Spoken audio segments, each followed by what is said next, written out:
तो मूवी की शुरू में हम एक फायर कपल को देखते हैं जो अपने पुराने टाउन को छोड़कर एलिमेंट नाम की एक नई सिटी में आए हैं। कस्टम ऑफिसर उनके नाम प्रोनाउंस नहीं कर पाता और अपनी तरफ से उन्हें नए नाम देता है, बर्नी और सिंडर, और फिर उन्हें सिटी में एक्सेप्ट कर लेता है।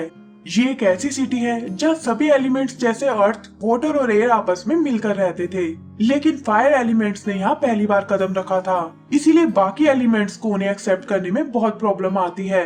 फायर एलिमेंट होने के कारण उन्हें सबसे बड़ा खतरा वाटर एलिमेंट से था, इसलिए बर्नी को वो बिल्कुल पसंद नहीं थे। सिटी में वो घर ढूंढने की बहुत कोशिश करते हैं, लेकिन उनके हार्मफुल नेचर के कारण कोई भी उनकी हेल्प करने को बिल्कुल तैयार नहीं होता। चलते हुए वो सिटी से बाहर एक अबेंडन एरिया में आते हैं जो काफी पहले फ्लड के कारण खाली हो गया था, और बर्नी वहाँ एक पुराने मकान को सेल पर देखकर उसे खरीद लेता है। फिर जल्दी ही उनके घर एक बेटी जन्म लेती है जिसका नाम वो रखते हैं एम्बर, और इस तरह उनकी नई लाइफ शुरू हो जाती है। बर्नी एम्बर को एक ब्लू फ्लेम के बारे में बताता है जो फायर एलिमेंट्स के लिए बहुत पवित्र थी, और वो मानते थे कि उनकी सारी शक्तियाँ इसी की देन है। आने वाले टाइम में बर्नी ने वहाँ एक शॉप खोल ली जिसका नाम था फायर प्लेस, और देखते ही देखते कई सारे दूसरे फायर एलिमेंट्स भी वहीं आकर बस गए। लेकिन बर्नी अभी भी वाटर एलिमेंट से बहुत नफरत करता था, और एम्बर को भी उसने यही सिखाया था कि इन लोगों पर भरोसा नहीं किया जा सकता।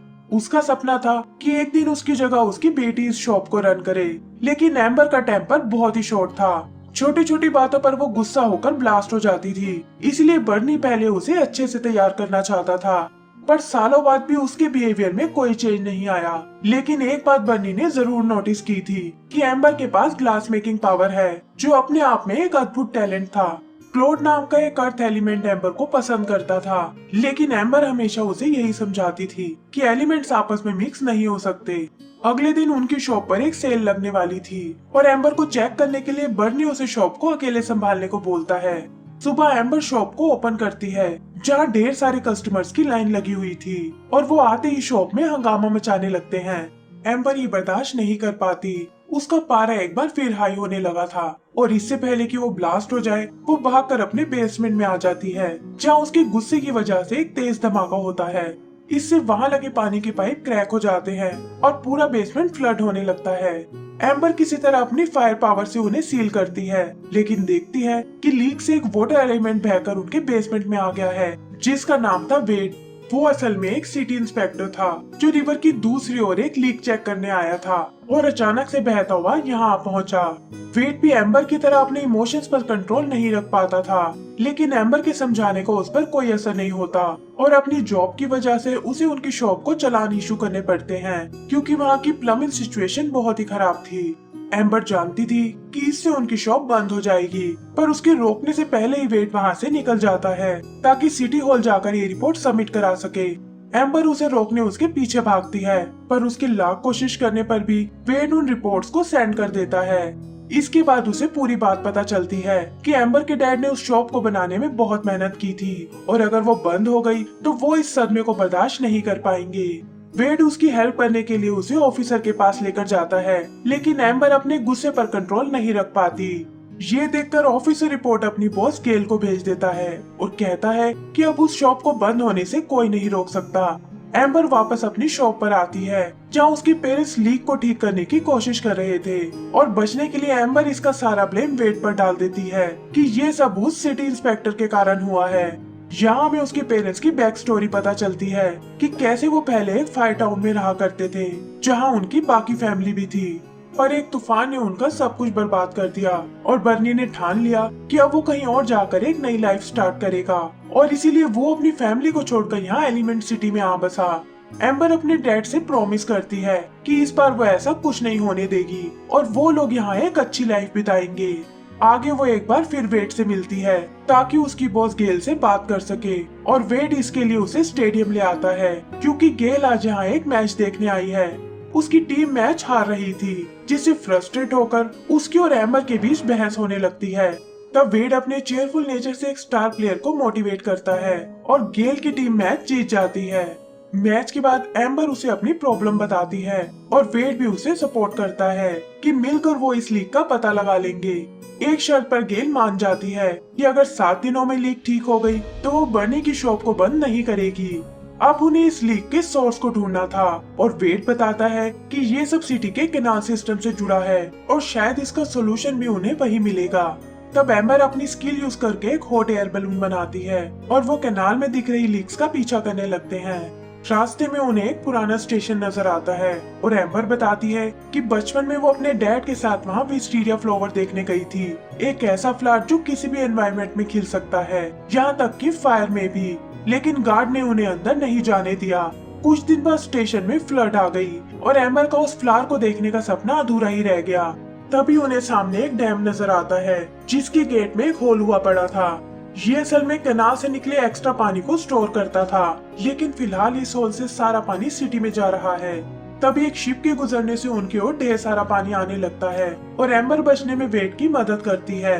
यहीं उसकी नजर कुछ सैंडबैग्स पर पड़ती है और वो उनकी मदद से उस लीक को बंद कर देते हैं। वेड हिम्मत करके उसे डेट पर चलने को बोलता है, पर एम्बर ये कहकर चली जाती है कि उसके डैड को वाटर एलिमेंट्स बिल्कुल पसंद नहीं है। फिर अगले दिन वो बहाना करके वेड से मिलने जाती है और इस तरह वो एक दूसरे के करीब आने लगते हैं। आगे हम उस डैम को देखते हैं जहाँ वो सैंडबैग पानी को नहीं रोक पाते और वो एक बार फिर लीक होने लगता है। इससे उनकी शॉप में फिर से पानी आने लगा था और वेड गमलों में छुपकर ये बात एम्बर को बताने आता है, पर बर्नी ने उसे देख लिया था, जिस पर एम्बर कहती है कि ये तो बस एक फूड इंस्पेक्टर है जो हमारी डिशेस को चेक करने आया है। बर्नी उसे तंग करने के लिए अपनी फायर बॉल्स खिलाता है क्योंकि उसे वाटर एलिमेंट्स बिल्कुल पसंद नहीं थे और फिर गुस्से में उसे वहाँ से बाहर निकाल देता है।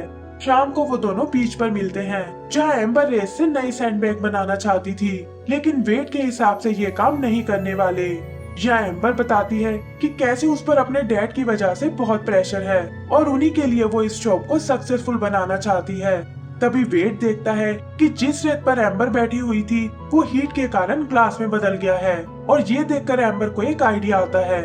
वो डैम पर लगाए सैंडबैग्स को हीट करने लगती है जिससे कि वो ग्लास में बदल जाते हैं और इस तरह से डैम सील हो जाता है।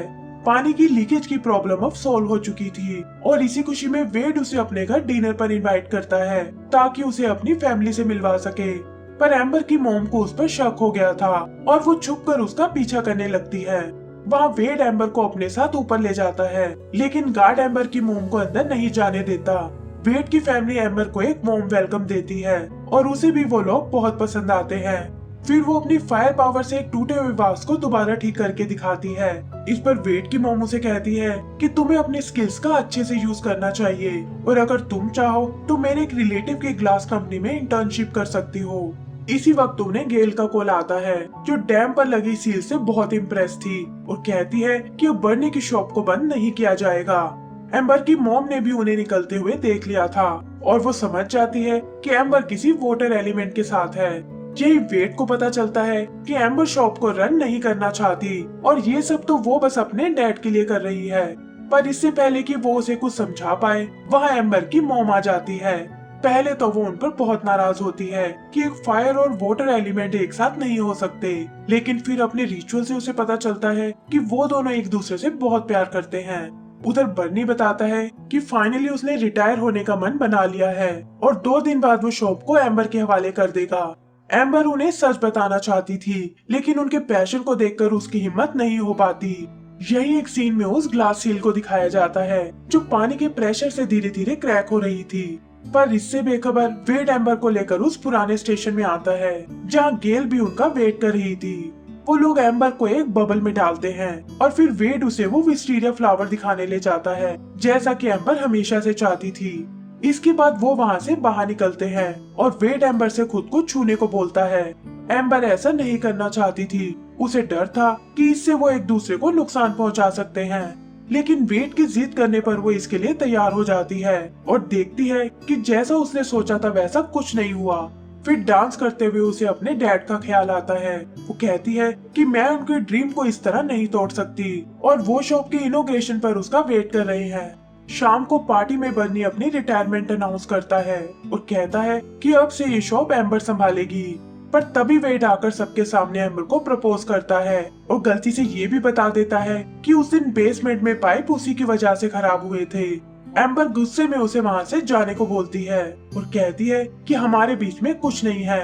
बर्नी भी एम्बर से बहुत डिसअपॉइंट था और अपने रिटायरमेंट के प्लान को कैंसिल कर देता है। इसी वक्त डैम पर लगी वो सील भी टूट जाती है, जिससे हजारों लीटर पानी फायर टाउन की ओर जाने लगा था।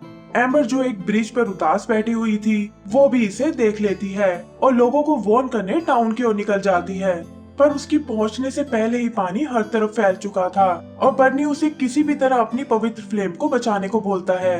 एम्बर पानी को अंदर आने से रोकने की कोशिश करती है, लेकिन देखती है कि उसका प्रेशर बहुत ही ज्यादा है। तभी उसकी मदद करने वेड वहां आता है और एम्बर एक ग्लास सील को फ्लेम के चारों ओर लगा देती है, लेकिन ग्लास पानी के प्रेशर को नहीं रोक पाता और एम्बर फिसलकर एक छोटे से रूम में कैद हो जाती है। फ्लेम भी अब बुझ चुकी थी, पर फिर पता चलता है कि वेड ने एक लैंटर्न की मदद से उसे बचा लिया है और ये देखकर एम्बर रिलैक्स फील करती है। इसके बाद वो रूम को सील कर देती है ताकि और पानी अंदर ना आ पाए, पर वो ये भूल जाती है कि उसकी गर्मी वेड को इवेपोरेट कर देगी। वो लोग चिमनी से बाहर निकलने की सोचते हैं, लेकिन मलबे के कारण वो रास्ता भी बंद हो चुका था। ये देखकर एम्बर मेन रास्ता खोलने की सोचती है, लेकिन वेड उसे ऐसा नहीं करने देता क्योंकि पानी एम्बर को नुकसान पहुंचा सकता था। फिर वो एम्बर से अलविदा लेता है और धीरे धीरे इवेपोरेट हो जाता है। फ्लड हटने के बाद एम्बर के पेरेंट्स उसे बाहर निकालते हैं, जहां वो बताती है कि मुझे और फ्लेम को वेड ने ही प्रोटेक्ट किया था, लेकिन वो खुद इससे नहीं बच पाया। यही वो अपने डैड को असलियत बताती है कि मेरा ड्रीम शॉप को रन करने का बिल्कुल नहीं था और शायद मैं एक अच्छी बेटी नहीं बन पाई। तब बर्नी उसे कहता है कि शॉप तो कभी मेरा ड्रीम थी ही नहीं, मेरा ड्रीम तो बस तुम थी, और ये कहकर उसे गले लगा लेता है। तभी एम्बर को रूम से वेड की आवाज आती है, जो इवेपोरेट होकर स्टीम बन गया था और रूम की दीवारों से नीचे टपक रहा है। इससे उसे एक आइडिया आता है। वो वेड को रुलाने के लिए इमोशनल बातें करते हैं ताकि आंसुओं की फॉर्म में वो बाहर आ सके, और जल्दी ही उनका ये प्लान कामयाब हो जाता है। आगे का सीन कुछ टाइम बाद का है, जब फायर टाउन को रिपेयर कर लिया गया है और बर्नी ने अपनी शॉप किसी और को दे दी है। वेड और एम्बर अब कपल बन चुके थे और आज वो एम्बर की इंटर्नशिप के लिए बाहर जा रहे हैं। आखिर में एम्बर अपने डैड से अलविदा लेती है और इसी के साथ हमारी ये मूवी खत्म हो जाती है।